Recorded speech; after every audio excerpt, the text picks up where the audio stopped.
보디발은 사람을 볼 줄 아는 눈을 가지고 있었죠. 그래서 요셉을 보니까는 요셉이 하나님이 함께 하시고, 그래서 하나님이 함께 하신다는 것은 요셉이 하나님과 함께하는 생활을 본 거예요.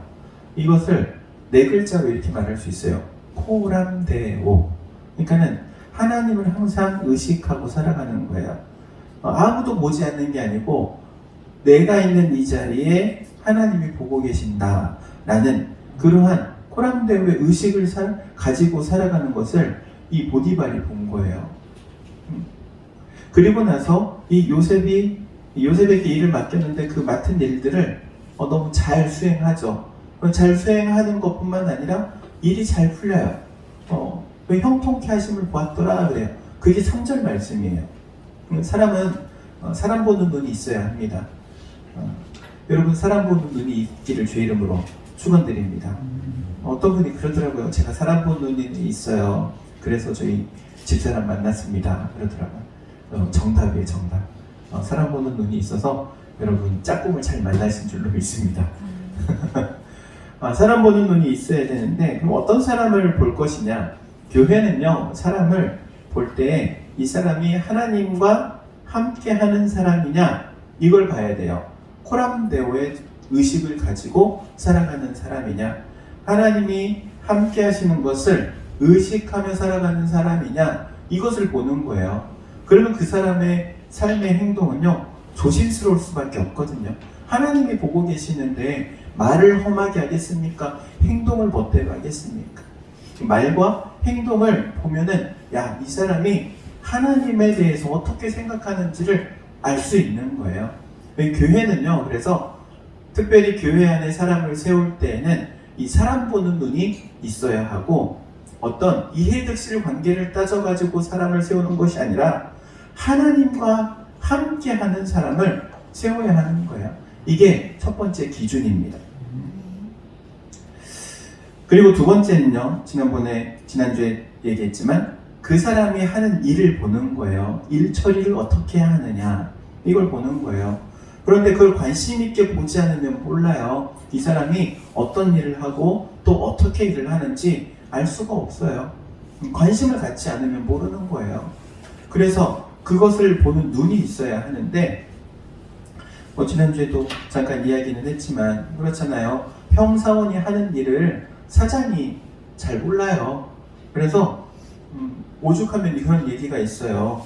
제주는 곰이 부린다고, 제주는 곰이 부리고 돈은 주인이 걷어간다고, 사원이 혹은 대리가 열심히 일해가지고 성과를 만들어내는데 그 성과에 대해서 칭찬받는 거는 부장이 칭찬받고 과장이 칭찬받고 엉뚱한 사람들이 칭찬받는 거예요. 인정받는 것도 그런 거고. 근데 사장이 그 일하는 사람의 일 처리하는 것을 보지 못하면 그럴 수밖에 없는 거죠. 그래서 우리는 사람도 중요하지만 그 사람이 하는 일들도 잘 봐야 돼요. 그냥 보기 좋은 일들, 앞에 나서서 그냥 사람들에게 보여주기 위한 일들만 하는 그런 사람들도 있어요. 그걸 조심해야 돼요. 교회 안에서 그런 부분들을 조심하지 않으면 정말 잘못된 사람들을 세울 수 있고 그렇게 잘못 세워진 사람들에 의해서 교회가 힘들어질 수도 있는 거예요. 그래서 누가 한 일인지를 정확하게 알아야 하는 눈이 우리 가운데 또한 있어야 될 줄로 믿습니다. 이게 지난주에 말씀드렸던 두 가지예요. 오늘은 또 두 가지를 말씀드릴 건데 첫 번째는 이 리더십에 대한 이야기입니다. 보디발은요, 이 요셉에게 일을 맡기면서 일만 맡기지 않았어요. 그 일을 할 수 있도록 모든 권한까지 부여하죠. 가정총무를 삼습니다. 그리고 가정총무로서 일하게 하는데 이 가정총무, 청직이라고도 말하는 이 가정총무가 할 수 있는 일은요, 주인이 시키는 일은 다 할 수 있어요. 그리고 뿐만 아니라 주인의 것으로, 주인의 소유물로 결정되어 있는 모든 것을 움직일 수 있어요. 사용할 수 있는 그러한 역할을 하는 게 이 가정총무예요. 이 보디발이 그런데 자신의 모든 소유를 이 요셉에게 맡기죠. 맡기면서 단 한 가지 맡기지 않는 게 있어요. 무엇을 맡기지 않죠? 자신의 아내. 아내를 제외한 모든 것을 다 맡겨요. 요셉도 알고 있어요. 이 보디발이 자신에게 무엇을 맡겼는지. 보디발의 아내를 제외한 그 집안에 있는 모든 것을 맡겼어요. 그 집에서 일하는 사람들까지도 요셉의 손에 맡긴 거예요. 그래서 이 보디발의 아내가 이 요셉을 유혹하잖아요. 동침하자고 막 유혹할 때 요셉이 하는 말이 있어요. 8절과 9절에 이렇게 말합니다. 요셉이 거절하며 그의 주인의 아내에게 이르되 내 주인이 집안의 모든 소유를 간섭하지 아니하고 다 내 손에 위탁하였으니 이 집에는 나보다 큰 이가 없으며 그럽니다. 이 집안에서 지금 요셉이 제일 큰 거예요. 요셉의 손아귀에 다 있으니까. 그런데 이어서 말합니다. 주인이 아무것도 내게 금하지 아니하였어도 금한 것은 당신뿐이니 그럽니다. 당신은 보디발의 아내이기 때문에 내가 손댈 수 없어요. 왜냐하면 당신은 보디발과 같은 위치에 있기 때문입니다. 라는 의미를 가지고 있는 거예요. 그래서 내가 하나님 앞에 이 큰 악을 범할 수 없습니다. 이렇게 말하잖아요. 요셉은요, 자신에게 주어져 있는 이 책임, 그리고 그 책임의 바운더리를 정확하게 알았어요. 내가 넘어가서는 안 될 부분을 정확하게 알고 있는 거예요. 여러분, 신앙생활에 있어서의 제1원칙이 자신에게 있는 이 영역을 넘어가지 않는 거예요. 그리고 그 영역을 넘어가지 않고 그 안에서 하는 것이 신앙생활뿐만 아니라 사회생활도 마찬가지예요. 인간관계를 맺는 것도 마찬가지예요. 이 바운더리, 경계를 지키는 것이 가장 기본이에요. 사람과 사람 간의 관계에도 경계가 있고 사람과 하나님과의 관계에도 경계가 있어요. 그 경계를 넘어가는 것을 성경은 이렇게 표현합니다. 죄다. 죄다. 하나님께서 에덴 동산을 창설하시고 아담과 하와를 그 동산에 두세요. 그러면서 그 동산에 나오는 모든 것을 다 취해도 된다 그래요. 하지만 딱 한 가지, 절대로 먹어서는 안 되는 게 있어요. 뭐예요? 동산 중앙에 있는 선악을 알게 하는 나무의 실과, 이거 하나를 딱 금해요. 경계를 정해주신 거예요. 딱, 야, 너는 에덴 동산에 나오는 모든 것을 다 가져도 되지만 그런데 저 선악과만큼은 절대로 넘어가지 마라 하고 경계를 정해주신 거예요. 그리고 그 경계 안에 있을 때는요, 경계 안에서는 자유로워요. 모든 것이 가능하기 때문에 그래요. 모든 것을 가질 수 있고 모든 것을 취할 수 있고, 하나님께서 정해주신 그 경계를 넘어가지 않으면 인간은요, 자유로운 거예요. 그 안에 자유뿐만 아니라, 그리고 그 안에 놀라운 하나님의 축복 때문에 관계가, 평화로운 관계가 유지되고 화목한 관계가 유지되는 거예요. 그런데 아담과 하와가 그 경계를 넘어가니 그때부터 뭐가 시작합니까? 불화가 시작하는 거예요. 아담과 하와 두 부부의 관계가 깨지잖아요. 서로에게 밀잖아요. 모든 책임이 누구에게 있다고. 아담은 하와 핑계를 대잖아요. 하와는 또 뱀의 핑계를 대요. 서로 책임을 회피하고 전가해요. 이게 죄악된 인간의 모습입니다. 이 경계를 넘어가면 그렇게 되는 거예요. 하나님께서 정해주신 경계들이 있어요. 삶의 경계를 정하는 것, 이게 너무나도 중요한 거예요. 그래서 신앙생활을 잘하는 사람들은 어떤 사람들이 신앙생활을 잘하느냐? 내가 넘어가지 말아야 할 경계를 구분하고 그것을 지키는 사람이에요. 집사는 집사로서의 경계가 있고요. 권사는 권사로서의 경계가 있어요. 장로는 장로로서의 경계가 있고 목사는 목사로서의 경계가 있어요. 그 경계를 넘어가지 않는 것, 이게 너무나도 중요한 거예요. 하나님께서 우리에게 주시는 말씀들 가운데 하나님께서 경계를 긋고 넘어가지 말라고 하는 것들이 있어요. 주일 성수할 것 넘어가지 말라.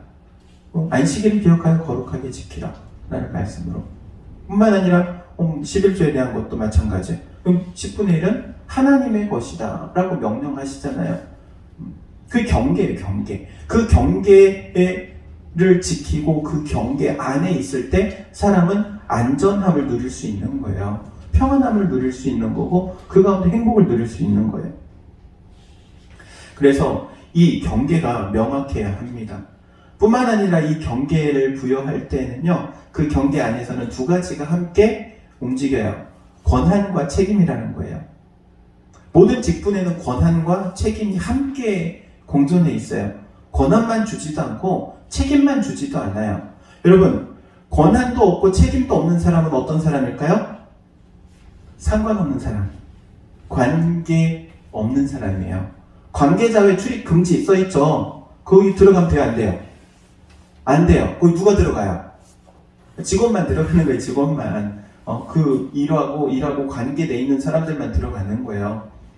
관계가 없으면 권한도 없고 책임도 없는 거예요. 하나님께서 우리에게 주시는 직분도 마찬가지예요. 은혜의 직분이에요. 직분을 받으면은 그 직분 안에는요, 권한도 있고 책임도 있어요. 자, 그런데 권한은 없어. 그런데 책임만 지어. 그럼 어떤 사람들이에요? 권한은 하나도 없는데 책임만 지어줘. 책임만. 노예들. 노예. 그렇잖아요. 일을 시키는 대로 해야 돼. 그리고 일 잘못하면 책임을 물어. 하지만은 일할 때 재량권은 주지 않아요. 시키는 대로만 해야 돼. 노예예요, 노예. 하나님께서는 우리를 부르시고 우리를 직분을 주실 때는 노예로 부르신 게 아니에요. 책임만 부여하지는 않아요. 반드시 권한과 책임을 함께 주세요. 그럼 어떤 사람이 이렇게 생각할 수도 있어요. 아니, 책임은 됐고 권한만 좀 가지고 누렸으면 좋겠다. 이런 사람들이 있어요. 어떤 사람들이 책임은 없고 권한만 누려요? 낙하산으로 내려온 회장님 아들들. 책임은 아랫사람들이 지는 거고 모든 권한만 누리잖아요. 여러분, 그런데 우리는 회장님 아들이 아니에요. 우리는 하나님의 자녀들이에요. 하나님께서 자녀 교육을 바르고 정확하게 시키기 위해서 그렇게 책임은 없고 권한만 주지는 않으세요. 책임과 권한을 함께 주세요. 함께. 권한뿐만 아니라 책임을 져야 하는 자리에 세워지는 사람이 있는데 그 사람을 가리켜서 이렇게 말합니다. 리더다. 어떤 사람이라고요? 리더예요, 리더. 권한과 책임을 함께 가지고 있는. 그래서 교회는요, 어떤 사람을 세우느냐? 리더를 세우는 거예요, 리더. 권한도 주고 책임도 줘요. 물론 사람이 실수할 수 있어요. 잘못할 수 있어요. 결과가 안 좋을 수도 있어요. 그것도 품에 안고 공동체가 가는 거예요. 왜냐하면은 권한과 책임을 다 주기 때문에. 이 교회의 특징이에요. 교회의 특징. 그리고 그것을 감당할 수 있는 사람들이 이제 모든 일을 할 때 처음부터 잘합니까? 차근차근 일을 하나부터 10까지 순서대로 배워나가는 거예요. 그래서 교회 처음 등록했다고 해서 바로 세례 주지 않잖아요. 6개월 이상 주일 출석을 꾸준히 하면, 그리고 훈련을 통해서, 신앙교육을 통해서, 그리고 신앙 고백을 통해서 이 사람은 이제 세례를 받아도 된다. 그리고 세례를 주잖아요. 세례 받았다고 바로 직사직분 주지도 않아요. 3년이에요, 3년. 이거는 헌법이 정한 기준이에요. 3년을 보는 이유는요, 이 사람이 세례를 받았지만 신앙에 어떤 약점들이 있고 또 아직 훈련되지 않은 미흡한 부분들이 있기 때문에 그 기간들 동안 통해서 훈련하는 거예요. 그리고 집사라는 직분을 받게 돼요. 3년 걸려요, 3년. 그리고 안수 집사 5년이에요, 5년. 그렇게 시간을 정해놓은 이유는 그 시간 동안 그냥 흘려보내라고 주는 게 아니에요. 훈련하고 그 자리에 합당한 사람이 되도록 자기 자신을 세워가라고 시간을 정해놓는 거예요. 어찌되었든 교회는요, 권한과 책임을 부여하는 그런 사람을 세웁니다. 그리고 그 권한과 책임에는 반드시 바운더리가 있는 거예요. 경계선이 있는 거예요. 그 선을 넘어가면 안 돼요. 우리 교회는 지금 부서가 3개 부서가 있어요. 부서 3개, 뭐뭐 뭔지 아시는 분? 재직들이 모르면 안 돼요. 제가 오늘은 알려드릴게요. 재정부가 있고요. 재정부. 두 번째는 선교부가 있고요. 그리고 세 번째는 교육부가 있어요. 부를 세워놓는 이유는 그 부서가 교회를 대표해서 그 사역을 하라고, 교인들을 대표해서 그 사역을 감당하라고 만든 부서예요. 그리고 그 부서의 부장, 여기 선교부장님도 계시지만, 선교부장님은 선교에 대한 영역, 그 경계를 바르게 자신이 알고 그 안에서 사역을 하는 거예요. 마음대로 하라는 얘기는 아니에요. 저랑 상의하고 그리고 가능한 부분들을 사역을 하는 거예요. 그리고 사역을 할 수 있는 권한도 부여하고 책임도 있어요. 그 사역을 잘 해야 되고 바르게 해야 되고. 그래서 교회는요, 이렇게 사람을 세워야 됩니다. 사람을 세우기 위해서 사람 보는 눈도 있어야 되고 그 일을 보는 눈도 있어야 되고, 그리고 그것을 구분하고 분별하기 위해서 경계를 볼 수 있어야 되고 알아야 된다는 거예요.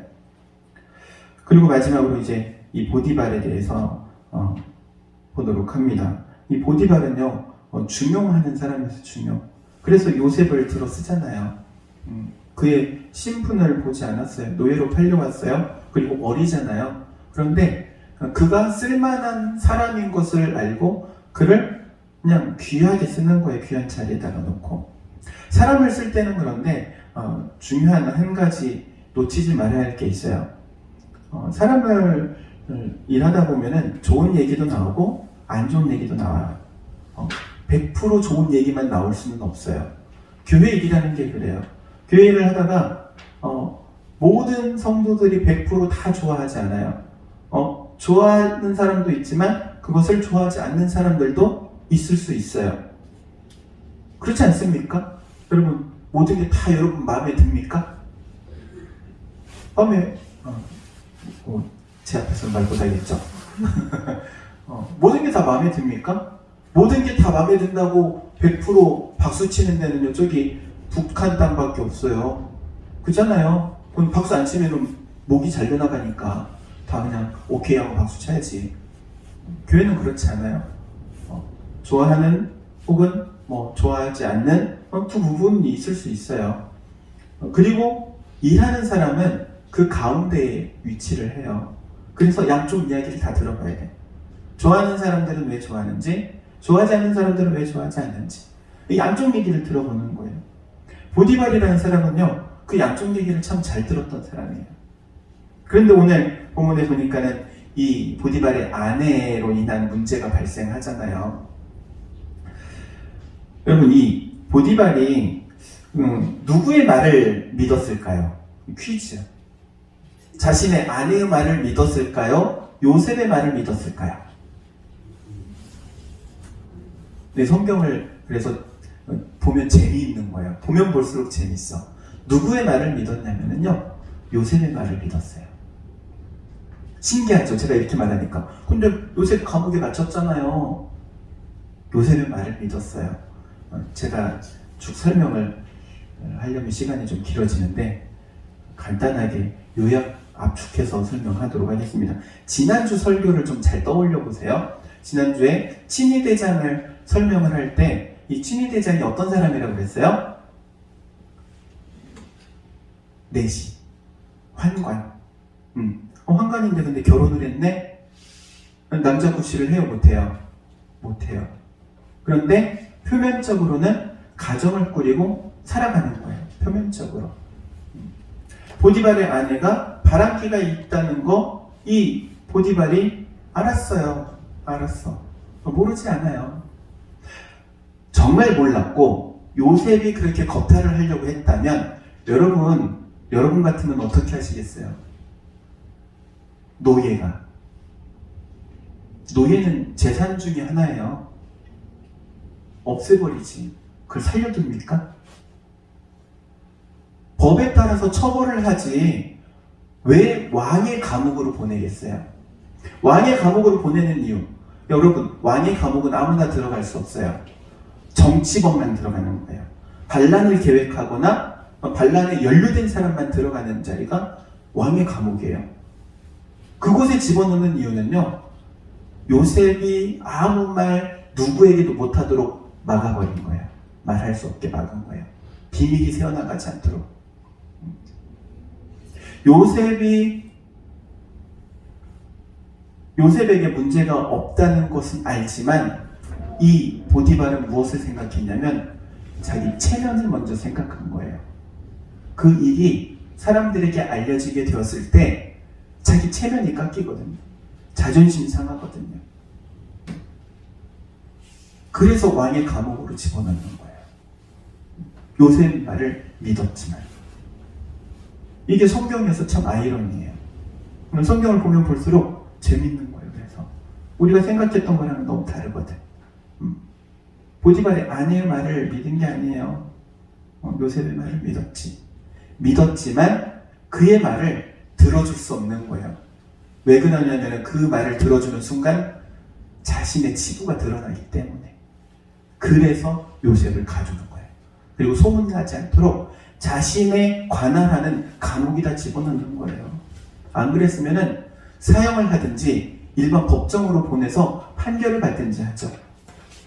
이 보디발, 그러니까 보디발이 중용을 하던 사람이었는데 자신의 체면 때문에, 자존심 때문에 이 모든 것들을 다 뒤집어 버리게 되는 사건이 된 거예요. 교회 안에서 사역을 하고 세상에서도 일을 할 때도 마찬가지예요. 실수할 수 있어요. 사람이 일하다 보면. 그런데 실수보다 악한 게 있어요. 그 실수를 덮기 위해서, 자신의 체면을 차리기 위해서, 자존심을 지키기 위해서 더 악한 일을 한다는 거예요. 실수를 하면은 그냥 제가 잘못했습니다 하면 돼요. 제가 실수했습니다. 제가 본인은 아니었지만 이러하다 보니 실수했네요. 그럼 사과하면 끝날 문제예요. 그런데 그걸 가지고 자신의 체면과 자존심을 생각해가지고 없는 척 하려다 보니까 거짓말을 하게 되고 다른 사람에게 도리어 덮어 씌우게 되고, 요셉이 덮어 쓴 거예요. 그리고 감옥에 가게 되는 거죠.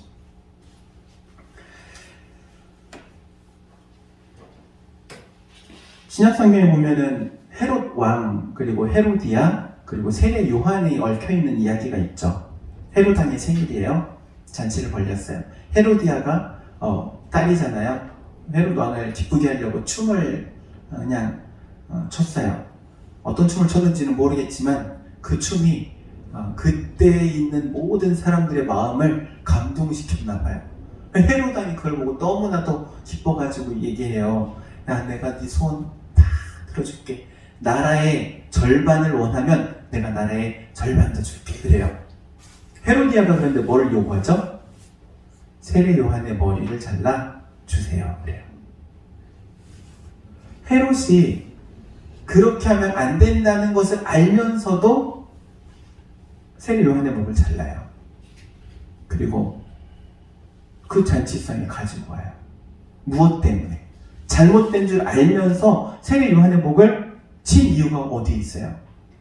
자신의 체면 때문에. 여러분, 체면을 살리려다가 사람을 죽여요. 그런데도 양심의 가책이 없어요. 오늘날 그래요. 오늘을 살아가는 이 시대가 그래요. 자신의 체면이 중요하고 자신의 자존심이 중요해요. 그래서 실수를 하고 잘못을 해도 실수했다는 말을 안 해요. 잘못했다는 이야기를 안 해요. 계속해서 핑계, 거짓말에. 그러잖아요. 요즘 정치판 보면 그냥 거짓말만 있잖아요. 핑계만 날아다니고 거짓말만 있고. 그래서 뉴스를 보기가 싫을 정도. 오늘을 살아가는 우리 시대가 그래요. 그런데 놀라운 거는 이런 시대일수록 오히려 솔직하고 오히려 하나님 앞에 정직한 사람들이 빛난다는 거예요. 그게 여러분이 되기를 주의 이름으로 축원드립니다. 그리스도인이 빛나는 이유는요, 세상 사람들이 살아가는 방법과 다르기 때문에 그러고 그들의 가치관과 다른 가치관을 가지고 있기 때문에 그래요. 체면이나 자존심보다도 먼저 하나님 앞에 서는 것, 정직한 것, 그리고 선한 것, 이것을 삶의 기준으로 삼기 때문에 그렇게 살아가는 거고, 그렇게 살아가니까 빛이 나는 거예요. 여러분의 삶에 이러한 빛이 있기를 주의 이름으로 축원드립니다. 기도하도록 하겠습니다. 사랑과 은혜가 충만하신 하나님, 저희가 항상 호람대오의 정신으로 하나님 앞에서 살아가는 저희들 되기를 원하며, 또한 하나님께서 주시는 마음으로 항상 정직하게 살아갈 수 있는 저희 모두가 되게 하옵소서. 예수님의 이름으로 기도하옵나이다. 아멘.